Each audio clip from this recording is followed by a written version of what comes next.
আরে জাগ্রতদা, হঠাৎ এই সময়?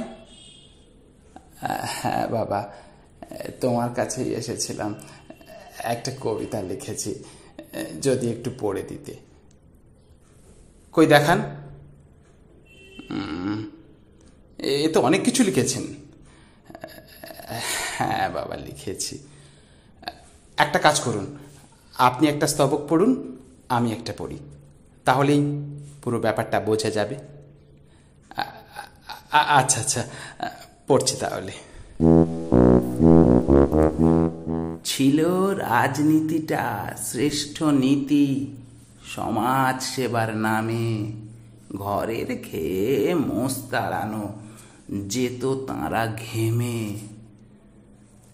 কেমন করে দেশের মঙ্গল, দশের মঙ্গল হবে, ভাবতে ভাবতে জীবন যেত। এখন কি কেউ ভাবে?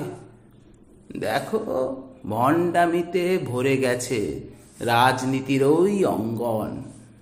সাজে তারা নানান সাজে, আহা কেমন রঙ্গন। ওই রাজনীতির নীতি ছেড়ে দেবদেবতায় মত্ত, মন্দির মসজিদ গির্জা নিয়ে দাঁড় করাচ্ছে তত্ত্ব। পাপ করলে মুক্তি পাবে, ঈশ্বর সেবা করো, কর্ম করলেই যত হ্যাপা, ঘাম ঝরিয়ে মরো। শিক্ষা দীক্ষার নাই প্রয়োজন, ভিক্ষা বৃত্তি সার, যেমন খুশি তেমন চলো, ঈশ্বর নেবে ভার। ক্ষমতার বসে রাজ সিংহাসনে রাজনীতির কি মজা, জনগণের পয়সায় মস্তি চলে, গরিব যে পায় সাজা। শিক্ষা দীক্ষার পাঠ চুকেছে, কর্মক্ষেত্র ফাঁকা, মুখের বুলি সর্বস্ব তাদের, ছবিতে সব আঁকা।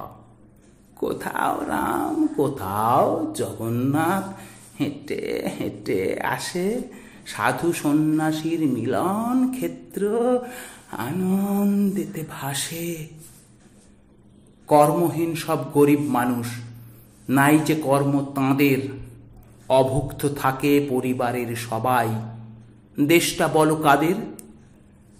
ধর্ম জাতের এমন খেলা, যদি খেলতে পারো রাজ সিংহাসন হবে চিরস্থায়ী। তাই রাজনীতিটা ধরো। পাপের বোঝা যতই বাড়ুক ভয় পেও না আর, ওই রাজনীতিজ্ঞ হয়ে বাঁচো, জনগণ নেবে ভার।